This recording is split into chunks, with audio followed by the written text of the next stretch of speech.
Today. Thanks for making News Channel 5 #1 all day yesterday. I believe in the bright light of hope and possibility. I always have, even in the darkest hours. Tonight, news that Ted Kennedy has brain cancer brings tears in the Senate. My dear friend, I love you. And prayers for his recovery. He's a strong guy and has great heart, and we're confident he's going to be back here.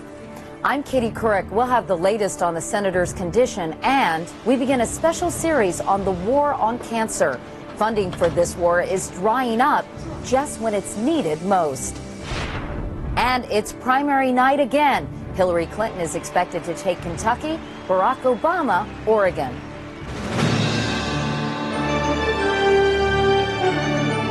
This is the CBS Evening News with Katie Couric.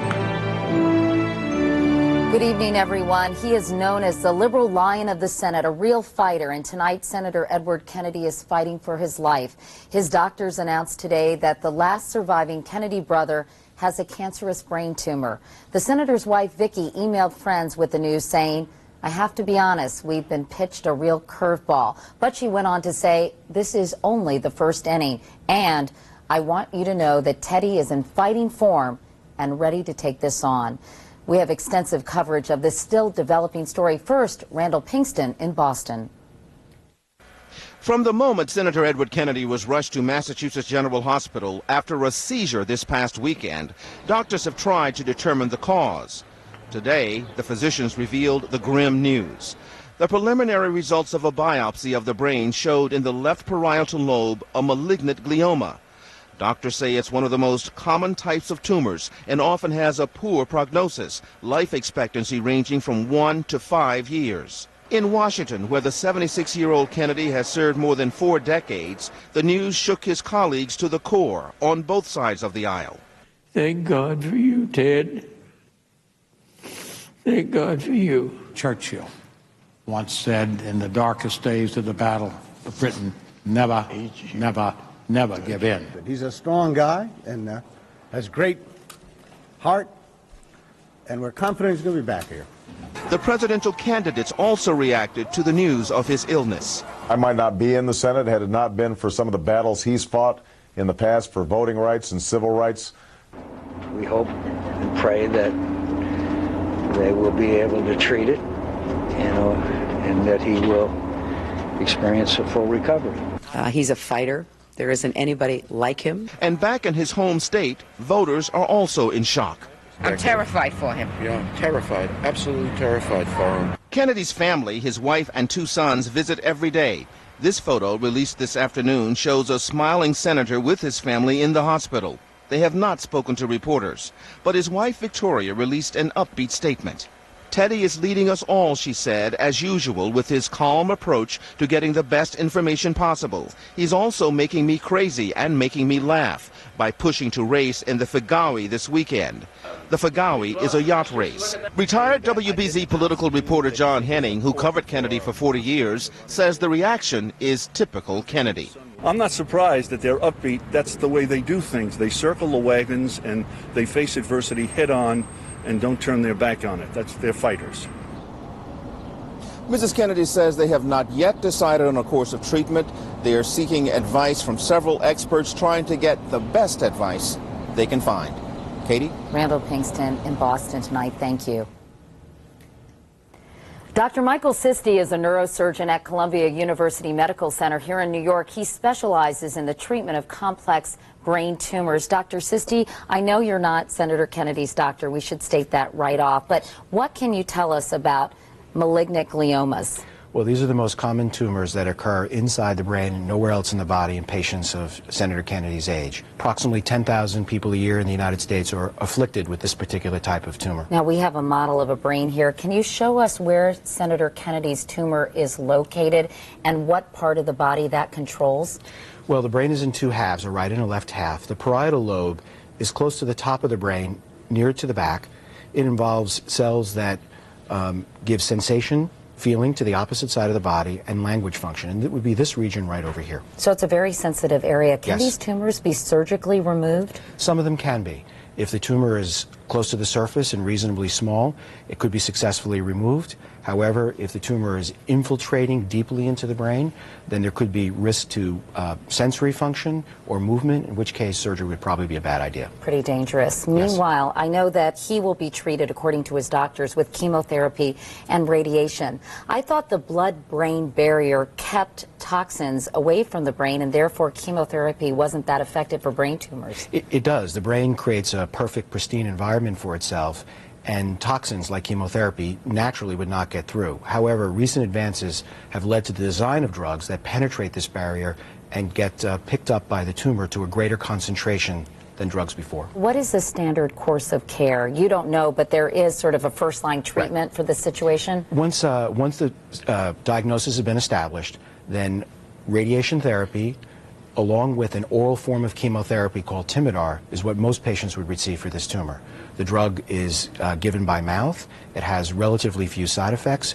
Most patients with the radiation and chemotherapy can function very well and do their job, enjoy life while they're getting the treatment. So he could keep working in the Senate, possibly? Yes, I think that's possible. Well, Dr. Michael Sisti, thanks so much. You're welcome. Ted Kennedy has been in the Senate since 1962, second only to Robert Byrd in seniority. Bob Schieffer is our chief Washington correspondent. And Bob, I know you've been covering Senator Kennedy for most of his career. You know, Katie, I've covered him. I was just thinking about it for nearly 40 years. I saw him just last week at a dinner for cancer survivors in this family that's had so many tragedies. We forget that his own son, Teddy Jr., lost a leg to cancer as a teenager. He is always there for causes like that. What you learn after you've been in Washington a while is that the politicians the public sometimes sees as the most partisan and divisive are often seen within the institution of the Senate as the most respected and most willing to reach across the aisle to get things done.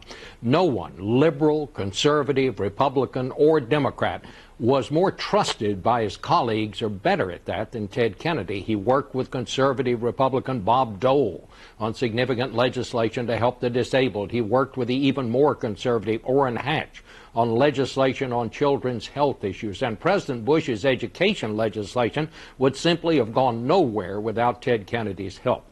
I think that's why Republican John McCain said today that Ted Kennedy is the single most effective member of the Senate if you measure by results. And you know what? Hillary Clinton may not agree with McCain on much, but she agreed with him on that one today. Kennedy has been here so long and has been such a presence that he's like one of the monuments. It's just hard to imagine the Senate or this city, Katie, without him. Well, we wish him all the best. And Bob, thank you for your words tonight. We appreciate it. Turning now to today's presidential primaries. Polls close in Kentucky at the top of this hour. Meanwhile, in Oregon, it's all being done by mail, 11 Eastern time, the deadline for getting those ballots in. 103 delegates are up for grabs in the two states. Barack Obama leads the national count by nearly 200 delegates. He can't clinch the nomination tonight, but he is expected to reach a milestone, locking up a majority of the pledged delegates this primary season. Dean Reynolds is in Des Moines, and Dean, the frontrunner is walking gingerly toward the nomination, isn't he? That's right, Katie. He has a delicate balancing act. On the one hand, he wants to further the impression that he is going to be the big winner without painting Hillary Clinton as the big loser. So the watchword tonight is going to be nice. He's been saying that Hillary Clinton has run a wonderful campaign, a magnificent race, if you will. And that's the kind of language that is designed to placate many of Senator Clinton's supporters who say they are disaffected from this race if Barack Obama is the nominee and may actually go and vote for John McCain in the fall. So there'll be no crowing tonight, even though the delegate harvest is significant, as Senator Obama acknowledged in an interview today with CBS News. Thank you so much. Well, what it means is that we've won the majority of delegates that have been assigned by voters during the primaries and the caucuses, and hopefully we'll be able to secure this nomination in the coming weeks and then focus our attention on the real choice that the American people are going to have. Of course, he doesn't have to declare victory, Katie. He's going to let his numbers do the talking for him. All right, Dean Reynolds. Dean, thank you. Jim Axelrod is in Louisville covering the Clinton campaign. And Jim, her campaign is running out of road, but not necessarily passion. Yeah, you know, the good news for Hillary Clinton, Katie, is that she's expected to win big here in Kentucky. But, you know, it very well may be the last chance for her to score the kind of big margin victory that allows her to question Barack Obama's electability. No one inside the Clinton camp is expecting a margin like last week's 41-point win in West Virginia, but polls suggest she could win by 20 or more. Her base of white working-class voters is well represented among Kentucky's Democrats. But even then, however, it's doubtful she would sway many of the uncommitted superdelegates over to her that she needs, and that's really the last chance left for her. Clinton certainly isn't throwing in the towel. In fact, she's heading to Florida tomorrow, where she'll continue to argue that those disputed delegates there should be counted. Katie. To be continued. Jim Axelrod in Louisville tonight. Thank you, Jim. Meanwhile, there's much more CBS News ahead, including the fight over flame retardant chemicals. Some may be extremely toxic, yet there's still a push for manufacturers to expand their use. But up next, the war on cancer, why some of the best and brightest foot soldiers are retreating from the fight.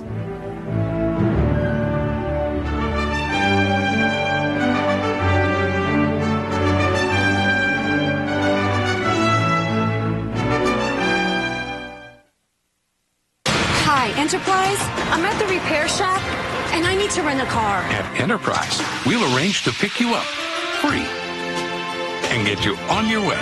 Next day, Mom. Pick Enterprise. We'll pick you up.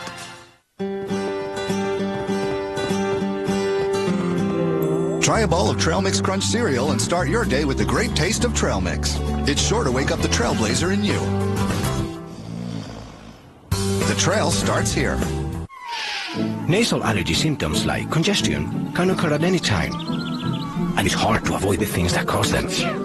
Prescription Nasonex helps relieve nasal allergy symptoms, like congestion. Maybe that's why 6 million nasal allergy sufferers used Nasonex last year. Side effects were generally mild and included headache, viral infection, sore throat, nosebleeds, and coughing. For more information, talk to your doctor and ask if Nasonex is the one for you.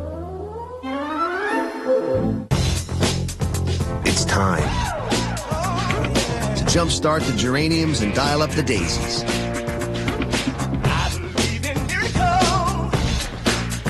It's time to get outside and grow something. It's time to feed your dreams and make what's yours, yours. Miracle Grow Liquifeed Advance. It's grow time.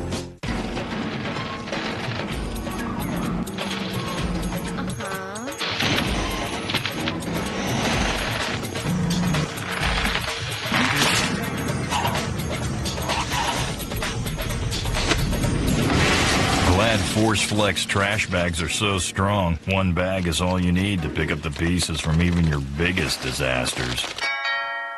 Where do you want the piano? For stretchable strength, get Glad Force Flex. Imagine a place that brings you pleasure, a place that comforts you like nothing else. And what if you could go there tonight and every night? Welcome to Tempur-Pedic. It's more than just a bed. It's therapy for your senses. With the simple promise of feeling good all over, we invite you to learn more about our science and experience our soul. Welcome to Tempur-Pedic. Welcome to bed. The news today that Senator Ted Kennedy has cancer reminds us again how this disease can change our lives in an instant. Nearly 1 in 2 men and more than 1 in 3 women in this country will be diagnosed with cancer in their lifetime. And yet, since 2004, federal funding for research into the 4 most common kinds of cancer, lung, colon, breast, and prostate, has been cut by more than $100 million. Tonight, we begin a special series, The War on Cancer, Where We Stand. So this is really exciting. They are America's foot soldiers in the war on cancer. Young scientists whose research may someday lead to better treatments, maybe even cures. But experts worry this small elite army is leaving the field in droves because government funding, which once allowed cancer research to flourish, is now drying up. How bad is it? I think we're at very high risk for losing some of our best and brightest young people. It's very disheartening between all the economic problems in the United States, the continuation of the Iraq War, the low levels of funding. So what does that mean? Short term, it's not good. The statistics are staggering. Between 1998 and 2003, Congress doubled the National Institutes of Health budget, allowing research to thrive. But since 2004, funding has flatlined. Today, only 1 in 10 promising cancer research proposals gets funded. And on average, researchers are 43 years old when they get their first grant. These doctors are frustrated. Some of your best ideas need to be funded at an earlier point in your life, so you have the energy and the drive to continue. Is this going to be very damaging to our efforts to lead the pack in terms of novel cancer treatments and medicines for other serious illnesses? America has been the unquestioned leader in biomedical research for a long time, but that primacy is at risk now. Dr. Hun Cho specializes in plasma cell cancer. He graduated from medical school 12 years ago and since then has struggled to fund his research. And he makes only half of what his colleagues earn in private practice. When I reached a point where I was concerned about the future and I had to consider practical matters of staying employed, I had to consider the possibility that I might have to take a job in industry. By industry, he means pharmaceutical companies. And while they are doing research, it's focused on moving drugs into clinical trials instead of basic research, where the creation of new drugs and approaches takes place. Some researchers are getting out of the field altogether to pursue more lucrative careers, sometimes on Wall Street. Still others are heading overseas, where governments and companies in Asia and Europe are creating a brain drain in this country, attracting young Americans like Duncan Odom, who left MIT to go to Great Britain's Cambridge University. The feeling within Europe itself that there's a very positive, forward-thinking, optimistic feel about the future of not just cancer research, but science research in general. At 38, Dr. Odom runs his own lab, has a staff of 3, and has secured financial backing to the tune of more than $1.2 million a year. The difference is that Cancer Research UK has core funded me indefinitely, which means that these are expenditures that I don't have to think about. Unlike his fellow researchers back in the U.S. Why do you guys do it? Because this is what we love. We've dedicated our lives to advancing the understanding of cancer as a disease and developing new ways of treating it. I'm excited by the prospect of finding something that will actually make a difference. A difference for the more than 10 million Americans currently living with cancer. And when it comes to declining research dollars, they have the most to lose. The war on cancer is not just a fight for money, but also a battle against time. It can take years for the FDA to approve experimental treatments. Is red tape costing lives? We'll have that story tomorrow as we continue the war on cancer, where we stand. One overseas note: in China tonight, the state-run media report 139 students and teachers were rescued from the wreckage of their school 8 days after that earthquake. And there's another survivor story as well. A man is in stable condition tonight after being pulled from beneath the rubble on a hillside. The Beijing government expects the death toll to top 50,000, and 5 million survivors are now homeless. Coming up next, flame-retardant chemicals could be hazardous to your health, but there's a battle to keep them on the market. Well, how y'all doing? Is that a rib there on your plate? Under the finest sauce I ever ate. I need one right now and don't make me wait. Mister, can you please spare a rib? There's just one sauce I want on my bed. Oh, mister, can you please spare a rib? KC Masterpiece, the sauce that inspires. Go to KCMasterpiece.com for a chance to meet Tim McGraw at an upcoming concert. A bad day is when your blood sugar is 30 or 60, when you're ready to go running 5 miles. Oh, it takes a lot of discipline. You can't wish away a hill or a mountain. You can't wish away your diabetes. You have to be ready for whatever life throws at you that morning. Using a blood glucose meter helps me course correct in the middle of a run. The Contour Meter from Bayer. No coding technology means no coding errors and more confident choices. My meter is a running partner. I'm Joanna Gary, completing a marathon. Now that's my simple win. Impressive resume. I see you're flatulent in 3 languages, graduated top of your gas. Got gas on your mind? Your son Rip is on line toot. Try Gas X. Powerful relief from pressure and bloating in a fast-dissolving strip. Gas X. Pressure's off. To help avoid dental problems, my dentist gives me Act Restoring mouthwash. Act restores minerals to soft spots and strengthens enamel up to 2 times harder. My breath is great, and so are my checkups. Act Restoring mouthwash, the one dentists believe in. Tim, nobody ever asked me what I want to be when I grow up. Maybe it's your name. Richard? No, Smucker. When your last name is Smucker and you live in Orville, everyone knows what you'll do when you grow up. You're going to make the world's best jam. I love jam. For 5 generations, with a name like Smucker's, it has to be good. I'm an eye doctor and a patient. For my type of chronic dry eye, over-the-counter drops aren't enough. So I also use what I prescribe for many of my patients, Restasis. It's the only prescription eye drop to help increase tear production, which may be reduced by inflammation due to chronic dry eye. Restasis shouldn't be used by patients with active eye infections and hasn't been studied in patients with a history of herpes viral infections of the eye. The most common side effect is a temporary burning sensation. Ask your eye doctor if Restasis is right for you. It is for me. We told you last night that some of the flame retardant chemicals in the products we use can be hazardous to our health. Researchers have been pushing for a ban on these chemicals, but as Wyatt Andrews reports, the industry is pushing back.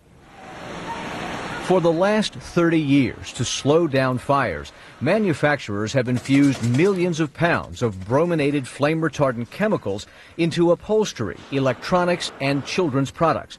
But some chemicals called PBDEs are leaching out, building up in people, and are toxic in animals. They can affect the developing brain, and they can affect the developing reproductive system. EPA senior toxicologist Linda Birnbaum is worried about the chemical DECA, the last PBDE made in America. It causes serious health effects in young animals, a red flag, she says, for humans.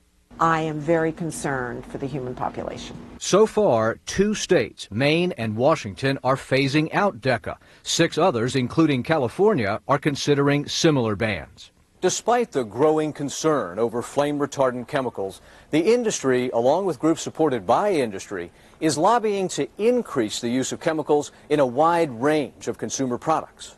Fire can destroy a home. For example, to fight the state bans, the bromine industry creates neutral-sounding front groups, like this one, Californians for Fire Safety, to argue that DECA is safe and saves lives. We can't take a chance on fire safety. Another example, when the Consumer Product Safety Commission proposed new standards for furniture without requiring the use of any fire-retardant chemicals, another group close to industry, the National Association of State Fire Marshals, began lobbying for standards that would require chemicals. That's a serious, serious issue for us. Fire Marshals President John Dean says his group is not pro-chemical, just pro-safety. We just don't want to put ourselves in a position of losing more lives and property. But critics point out the marshals have accepted money from the bromine industry and shared a lobbyist, Peter Sparber and Associates. Is there a conflict there where you're sharing a lobbyist with the chemical industry? No, I have not seen it to be a problem. Here's who does see a problem, the nation's firefighters. You think the Fire Marshals Association is too close to the chemical industry? Well, it concerns me. And Harold Schaetberger, who leads the union representing almost 300,000 firefighters, opposes brominated chemicals because they create toxic fumes when they burn. There's other ways to provide time and to inhibit flame spread without using these products that I think are unnecessarily dangerous. Some companies like Dell and IKEA have already phased out brominated chemicals. The bromine industry, which declined our request to go on camera, says studies show DECA is safe. But after 30 years of our literally sitting on PBDEs, most warnings suggest we walk away. Wyatt Andrews, CBS News, Woodbridge, Virginia. When it comes to relieving arthritis pain, you may think some prescription NSAID pain relievers like ibuprofen, naproxen, and meloxicam don't have any cardiovascular risks, but based on the available research, that's not clear. And if you look closer, the FDA requires all these prescription NSAID pain relievers, including Celebrex, to have the same cardiovascular warning. Any prescription NSAID, including Celebrex, may increase the chance of heart attack or stroke, which can lead to death. This chance increases if you have heart disease or risk factors for it, such as high blood pressure or when NSAIDs are taken for long periods. All prescription NSAIDs, including Celebrex, also increase the chance of serious skin reactions or stomach and intestine problems, such as bleeding and ulcers, which can occur without warning and may cause death. With any of these medicines, patients also taking aspirin and the elderly are at increased risk for stomach bleeding and ulcers. All prescription NSAIDs have some of the same warnings, and they all help treat arthritis pain. But since individual results may vary, having options is important. An NSAID like Celebrex may be one option. You also may be surprised to learn prescription Celebrex has never been taken off the market. Actually, based on the available data, the FDA stated that for certain patients, Celebrex's benefits outweigh the risks. But only you and your doctor can make that decision. And if you're concerned about stomach upset, you should know. In clinical studies, a lower percentage of patients taking Celebrex reported stomach discomfort versus prescription ibuprofen and naproxen. What's more, Celebrex can be used with low-dose aspirin. Other prescription NSAIDs aren't generally recommended with aspirin. Celebrex relieves arthritis pain, stiffness, and inflammation. Just one 200 milligram dose provides 24-hour relief. Do not take Celebrex if you've had allergic reactions to aspirin or sulfonamides. For many with arthritis pain, not treating is not an option. Go to Celebrex.com for more information and talk to your doctor about Celebrex and see what's right for you. Understand the risks, see the benefits.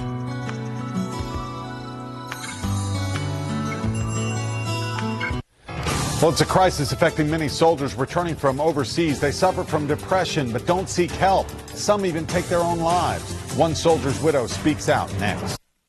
Show.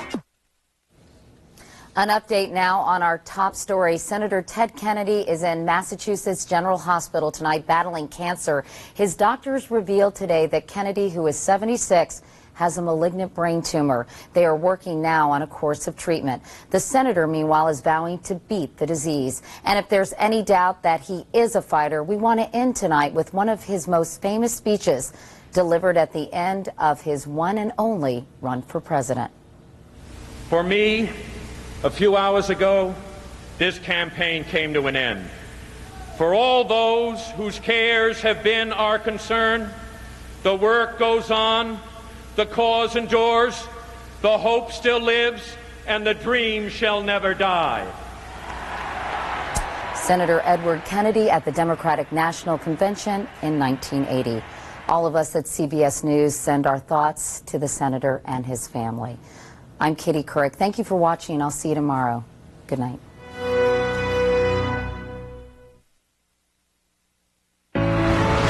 Politics is exciting. These are very serious times. There's no doubt about that. But the political process has a lot of intrigue and humor and surprises. And I think we try to make sure that we give people the pertinent information they need so they can make their own decision. CBS News. Experience you can trust.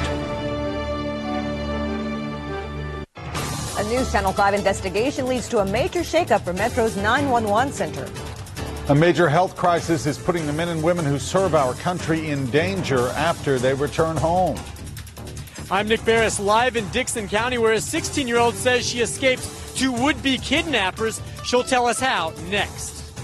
State lawmakers are debating $468 million in budget cuts. We'll have team coverage from the Capitol. And we're live in Kentucky where voters weigh in on the race for the White House. The news is now. From your news and information leader, Tennessee's first and only local news in high definition. This is News Channel 5 at 6. Good evening. Tonight, there's been a shakeup at Metro's 911. Yeah, this follows an exclusive News Channel 5 investigation that got national attention. This afternoon, Nashville Mayor Carl Dean announced he was replacing the center's interim director and putting the operations into the hands of an experienced police veteran. Our chief investigative reporter Phil Williams sat down with the mayor and the police chief, and Phil, they didn't like what they saw in your investigation. Not at all. In fact, Chief Surpass said what he saw made him, in his words, mad as hell. Our exclusive investigation documented numerous 911